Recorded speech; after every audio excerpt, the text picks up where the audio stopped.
Welcome back into the Sports Source. This segment of our program brought to you by NovaCopy. For small and large companies alike, go with the folks that I've used, and that is NovaCopy. They can streamline your workflow, get you the document solutions you need, and they're trained to provide service in the field to back all that up.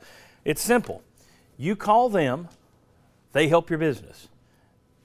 Pretty good. NovaCopy, who doesn't want to help their business and help their bottom line? Give them a call this week. All right. And we want to go over to the NovaCopy drawing board right now where Chuck Cavalier stands, and you see offensive line, running backs and receivers, defensive line, linebackers, defensive backs, quarterbacks. And I'm going to ask the players here, buy or sell stock in each of these areas moving forward.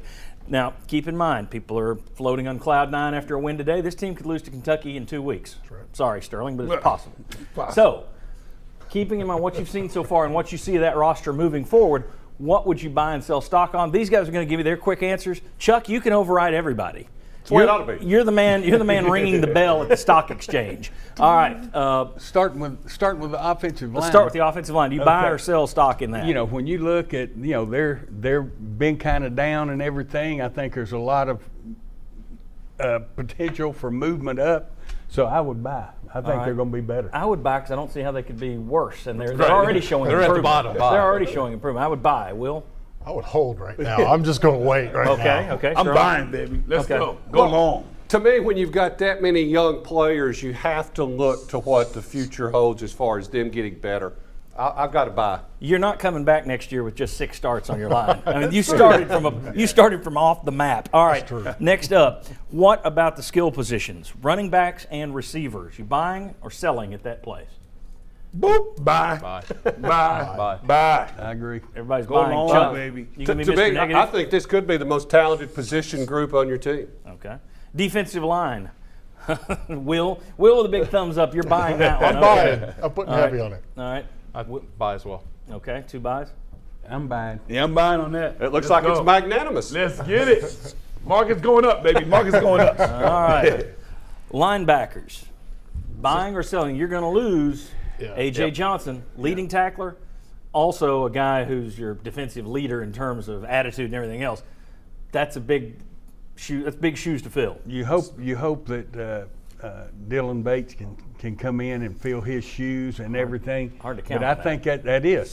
So Sell. I'm going to hold myself. Okay, we got 2 sells. 2 cells. I'm selling. AJ's big. Sell. AJ's big. All right. Defensive backs, buy or sell. You look at that group. Justin Coleman's gone, but Cam Sutton will be back. Might be his last year next year. He may go after his junior year. Todd Kelly's got. I'd have another year in the system, junior. So I'd buy that. I'm buying that too. I agree. I'm going to take the whole position on them. Holding on the defensive line, okay. Or Bobby defensive and backs. Sterling. I'm sorry, defensive backs. I'm buying on DBs. Okay. I'm buying. Everybody's agree. buying. Chuck's already marked it. Well, Okay. I mean, as long as you've got Cam Sutton, I mean, to me, that right. as we mentioned, Todd Kelly Jr., that's 2 pretty good reasons. All right, now let me see this one. If we'd asked this one about 3 weeks ago, I wonder what the decision would be. Quarterback position with some fellow named Dobbs now in the mix. Buy or sell at the quarterback position next year. That's a tough one. Based off his last performance, what we saw, I have to go with buy, but you never know. I'm buying. Oh, you are Mr. Negative. Whole year of that offense, what the coaches want to run with this guy, knowing who he is. I'd say you'd have to buy.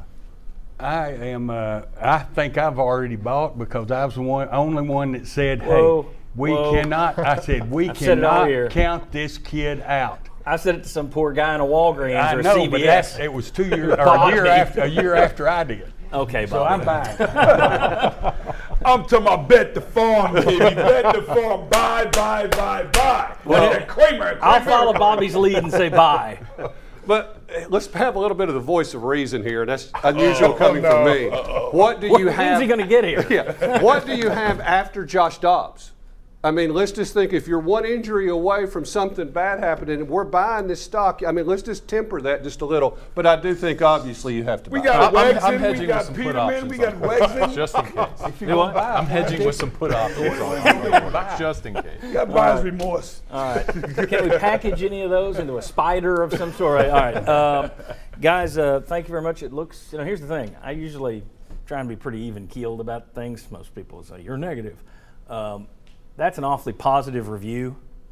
I couldn't argue with it. your roster should be better next year. Again, I think it's moving in the right direction, so we'll see. Let's sweep November first. Got to sweep November. Well, or just win 2 out of 3. Do that one Sweet, first. baby. All right, we talk a little play calling and in-game decision making. Come on back on the Sports Source. Follow the Sports Source online at sportsource.tv and on Twitter at SportsSourceTV.